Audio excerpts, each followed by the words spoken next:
Industrial manufacturing relies on the raw power of compressed air. Pneumatic cylinders can deliver thousands of pounds of force in a fraction of a second, driving everything from heavy stamping presses to high-speed assembly lines. But raw force is inherently dangerous. For that mechanical muscle to be useful, it requires exact, high speed, and reliable control. A press that actuates a fraction of a second too early destroys the product, or worse, endangers the operator. The solution is electropneumatics. By fusing low-voltage electrical circuits with high-pressure pneumatic components, we can command heavy mechanical action using safe, precise electrical logic. This is a diagram showing the structure of an electropneumatic control system. No matter how complex a machine appears on the factory floor, its control architecture strictly follows this four-stage unidirectional hardwired pipeline. The sequence begins with converting raw electrical energy. That power is then routed through signal elements, like sensors and switches, which feed into a processing element where logic is evaluated. Finally, that decision is sent to a control element to execute the physical output. Mastering this strict progression is how engineers turn a dangerous, untamed air hose into a highly precise automated machine. The first stage is energy conditioning. Running 240-volt grid power directly through delicate logic circuits violates industrial safety standards, risking severe equipment damage. This shows the AC to DC transformation. The transformer steps down high voltage to 24-volt AC. The rectifier's diode bridge forces electrons one direction. A capacitor filters the current, smoothing the ripples. Finally, the regulator locks the voltage at a precise, flat 24-volt direct current. This continuous, unwavering 24-volt DC line is the mandatory baseline for the entire control system.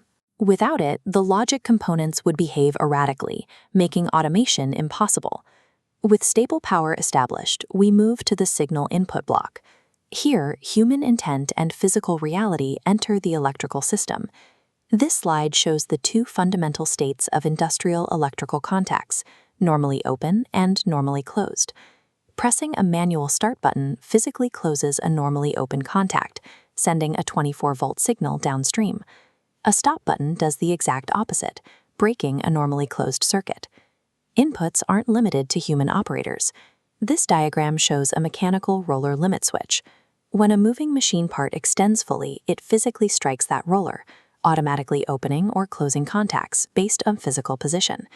Whether pressed by human hands or struck by a steel piston, these components function identically. They feed the system the core binary data it needs. That data flows into the processing logic. Here, there is no software. The logic is constructed purely through the physical routing of copper wire. This is a circuit diagram illustrating the NOT function. Because it uses a normally closed switch, power flows freely by default, illuminating the load. Actuating the switch explicitly stops the output, turning a physical action into a negative electrical result. This schematic shows an OR function.